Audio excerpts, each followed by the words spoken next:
Call of Duty points are now in Infinite Warfare. If you want the best way to get free Call of Duty points, click the link down in the description, install the app, and start getting yourself some free Call of Duty points today. Yo, what is up guys? It's the Goblin, and welcome back to another Call of Duty Infinite Warfare video. Now today's video, or at least this morning's video, the first video of the day, is going to be a best class setup video. Now I haven't done a best class setup in a while because I've basically done them for pretty much all of the important guns in the games, all of the assault rifles, all of the SMGs, all of the LMGs. Now I definitely need to do some shotgun class setups and some sniper class setups as well, and maybe even some pistol class setups. Probably not, because no one's really running around with the pistol unless it's hardcore, but this one is the one that I really need to get around to, and I finally got around to doing it. This is the M1 classic weapon, and this is the classic weapon I unlocked on my 5th prestige, I believe, and this thing is a pretty good weapon. It's good and it's bad in certain situations, but this gun is actually so powerful that it is already banned by the competitive scene. If you're playing on UMGs, this gun is banned, which basically means if you're playing in a competitive match, or if you're watching your favorite pro players play in a tournament or wager matches or anything like that, this gun has already been banned by competitive. Usually things that are banned in competitive means they are very overpowered, such as the Vesper from Black Ops 3 was banned for a lot of the life cycle of Black Ops 3, and you know, just usually stuff they ban means the weapon is good, and this weapon definitely is good, but only in certain situations, and that's what I want to talk to you guys about today. So first off, let's go for 2,000 likes. That'd be absolutely awesome. Of course, I want to upload some more videos later tonight. I only got around to making one video yesterday, and I was kind of disappointed in myself, so I want to pump out a few today, and I'd really appreciate if you guys could support me and drop a like on this thing. That'd be awesome.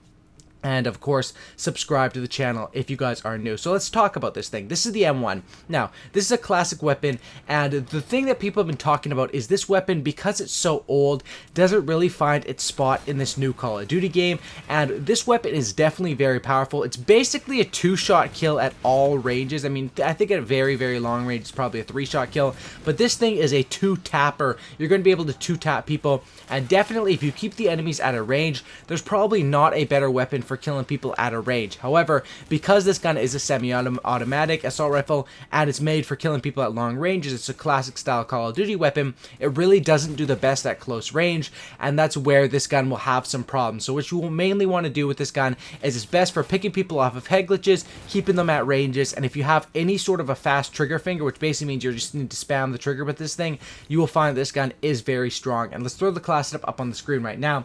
Now, I'm using it with the iron sights. I know a lot of people probably don't like them. I like it because it gives me that classic Call of Duty feeling, and I don't even find them that bad. However, if you guys want to run a red dot or an elo sight, you guys can definitely go ahead and do that. I totally understand why. Just me personally, I prefer that, and the sight is something that comes out to personal preference, most of it. Now, I run 3 attachments on this thing. I run quick draw, stock, as well as extended mags. Now, quick draw and stock are pretty self-explanatory. Quick draw is because this gun is made for long ranges. Usually I'll be pre-aiming people, but when people surprise me at close range, I really need something to give me any sort of a chance to win the gunfight, and quick draw is that something that gives me that chance, and that's why I like that. Stock, of course, I use it on every single assault rifle in the game. Allows me to outstrafe people like you just see in a gunfight like that. I move to the side a little bit, the enemy misses their shots, I stay on target, and I do well with that. And extended mags is 100% required on this gun, and I'll tell you why. The reason why you need extended mags is because this gun, the one really dumb thing about this gun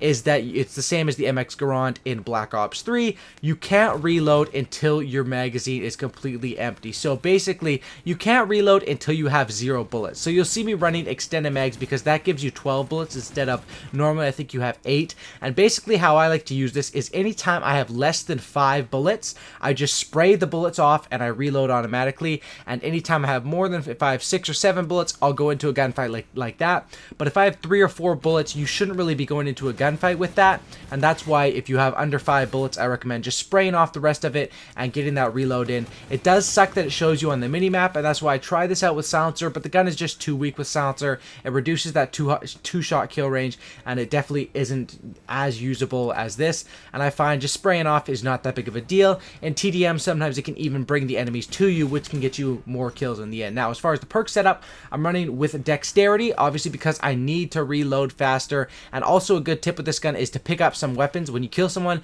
pick up their weapon if it's a close range SMG, because then you'll be able to use that when you get in more gunfights later on that streak that, you know, the M1 doesn't do too well in close range specifically. Dexterity is, of course, main thing is just to get that fast reload, because I need those reloads to come in fast when you're going to be pressured for reloads with this thing, and you're going to be reloading a lot because you're going to want to force reloads.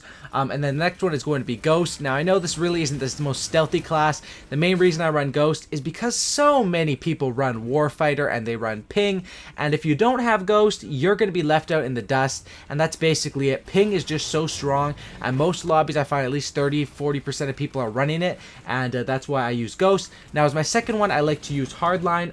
That's just because I don't find that I run out of ammo with this thing. It has, look at how much ammo I've stowed away, 60 bullets when I start off every single life, and even though I'm spraying off bullets and wasting bullets, I never really run out, and that's why I run that. My third perk is going to be Marksman, which basically helps you at a long range. Marksman is the best for assault rifles because it does give you a tiny bit of reduced flinch, but mainly helping you spot those enemies at long range. But of course, like I said earlier, if you guys like using your guns with a sight, you guys can definitely run red dot sight or an elo sight, or reflex sight, which is red dot, or elo sight, and definitely swap out that third perk or something else. Now, does this gun stand up to people in this futuristic Call of Duty game? I think it really does at a long range, and that's why this gun is banned on UMGs or in competitive play, because of how strong it is and how quickly people will die. If you get them in your sights at a range, tap, you can melt them so fast they won't even know what happens. Now, the reason why I think this gun is probably a lot better in the competitive scene, and that's why it was banned that it would be in public matches, is in the competitive scene, you can predict things. You can predict where people are going to be, and you can literally delete them off the map. However, in the public match scene, people are jumping all around, people are rushing you, and that's why I run Rewind and I run Propulsion with this thing, because you can't really predict all the time. And the cool thing about Rewind is it fills up your ammo, and it also gets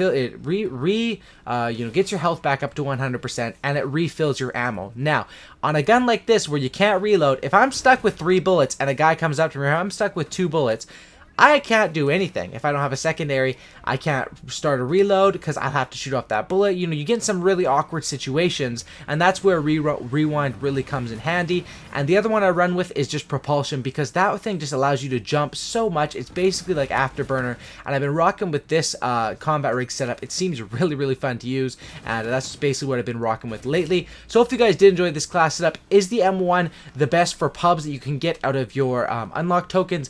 Probably not. The UMP is probably better, but when you get down to it, the other classic weapons, I only don't have the G18, the Glock, which is called the Hornet, I believe, and the S-Ravage, which is the Spaz 12. So I'll be working on those. This M1 is a pretty good weapon, but you need to be able to control the engagements and get yourself on the right situation. So I hope you guys did enjoy this video. I'll leave you guys with the rest of the gameplay. Like I said, I want more videos to come out today, so if you guys could drop a like on this thing, that would be absolutely awesome. If we could hit up 2,000 likes, subscribe if you guys are new, and subscribe for a cookie. And thanks for watching, guys, and I'm out. Peace.